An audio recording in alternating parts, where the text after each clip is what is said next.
Hi guys, આજે આપણે તમે જોઈ શકો છો કે દૂધ જેવી સફેદ એવી બટેટાની આપણે ચિપ્સ બનાવીશું, કાતરી, જે આખું વર્ષ માટે સ્ટોર કરવાની અને એકદમ સરળ રીતથી કરીશું અને એકદમ પરફેક્ટ. તમે જોઈ શકો છો કે તેલમાં નાખતા જ એ સાઇઝમાં પણ ફૂલીને સરસ થાય છે. અને હું કહીશ કે એ આપણે બિલકુલ ફટકડીના ઉપયોગ વગર તૈયાર કરીશું.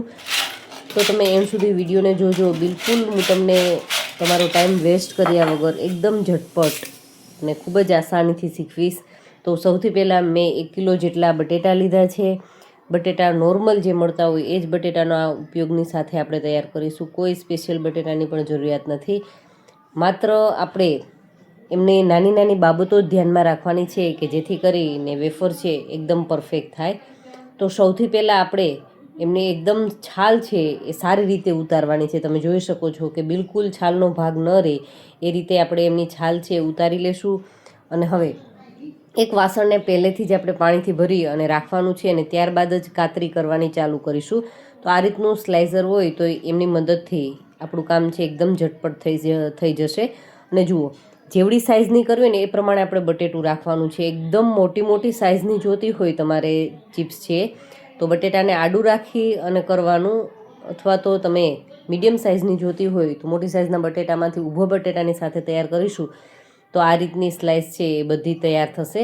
તો સીધી જ થોડી થોડી આપણે સ્લાઇસ કરતું જવાનું છે અને સીધી જ પાણીની અંદર નાખી દેવાની, જેથી કરી એ કાળી પણ ન થાય, એમનો કલર છે એ બિલકુલ એવો ને એવો જ રહે.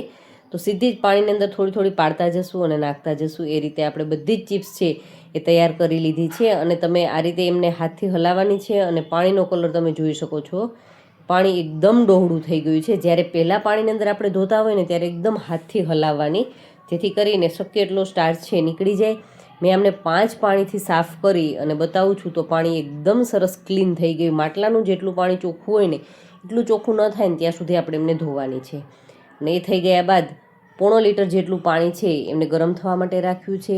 અને એમની અંદર આપણે નિમક નાખી દઈશું, અડધી ચમચી જેટલું, અને અડધા લીંબુનો રસ નાખી દઈશું.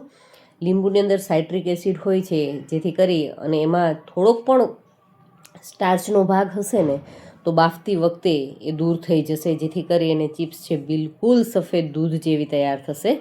તો આપણે કોઈ ફટકડીનો ઉપયોગની પણ જરૂરિયાત નથી. બસ માત્ર અડધું લીંબુ નીચવી દેશું અને બધી જ કાતરી છે એમાં નાખી દેશું. ઢાંકણ ઢાંકી ને ક્યાં સુધી બાફવાની છે તો હું તમને બતાવું કે આપણે લીંબુ નાખ્યું ને એમના કારણે તમે જોઈ શકો છો કે ઉપર છે ફીણાનો ભાગ દેખાય છે. એટલે એમાં જે પણ સ્ટાર્ચ હશે ને એ બધો જ પાણીની અંદર આવી જશે. તો અત્યારે જોઈ શકો છો કે આ રીતે ઉકળવા લાગે ને ત્યારબાદ આપણે ગેસની ફ્લેમ બંધ કરી દેવાની છે. હવે કોઈ વધારે ચોળવવાની જરૂર નથી અને આ રીતે ચેક કરવાની છે. હાથની મદદથી આ રીતે આપણે એમને દબાવીશું તો જો એમના ટુકડા નથી થતા, એમનેમ જ રહે છે, મતલબ પરફેક્ટ છે. જો ટુકડા થઈ જશે તો વધારે બફાઈ જશે અને એમના ટૂંકમાં સૂકવાની પણ મજા નહીં આવે અને એકદમ ટુકડા ટુકડા થઈ જશે. પણ આખી આપણે ચિપ્સ રાખવી છે તો થોડીક કાળજી રાખવાની કે પાણી ઉકળવા લાગે એટલે ગેસની ફ્લેમ બંધ કરી દેવાની છે. અને સીધી જ એમાં રહેલું જે પાણી, ગરમ પાણી છે એ દૂર કરી લેવાનું છે. તો કાણાવાળા વાસણની અંદર આપણે બધી જ ચિપ્સ છે એ લઈ લેશું અને એમને છૂટી કરી લેશું, જેથી કરી અને વરાળ નીકળી જાય અને એમની કુકિંગ પ્રોસેસ છે અટકી જાય.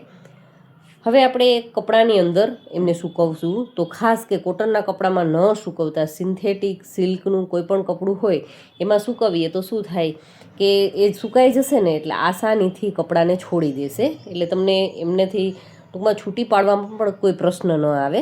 તો ખાસ એ પણ યાદ રાખવાનું. અને બધી જ ચિપ્સ છે તમે જોઈ શકો છો કે થોડા થોડા અંતરે દૂર રાખી અને સૂકવેલી હતી, જેથી કરી અને ચિપ્સ છે ને એક એક છૂટી થશે. બિલકુલ તમે જોઈ શકો છો કોઈ ચિપ્સ છે એ ભેગી નથી, એક એક ચિપ્સ છૂટી છૂટી તૈયાર થશે.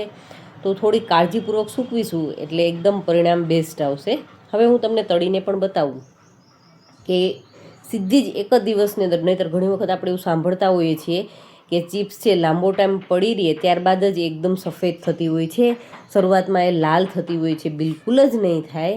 તમે આ રીતે આપણે જોયું એ રીતે ચિપ્સ કરશો એટલે એકદમ પરફેક્ટ.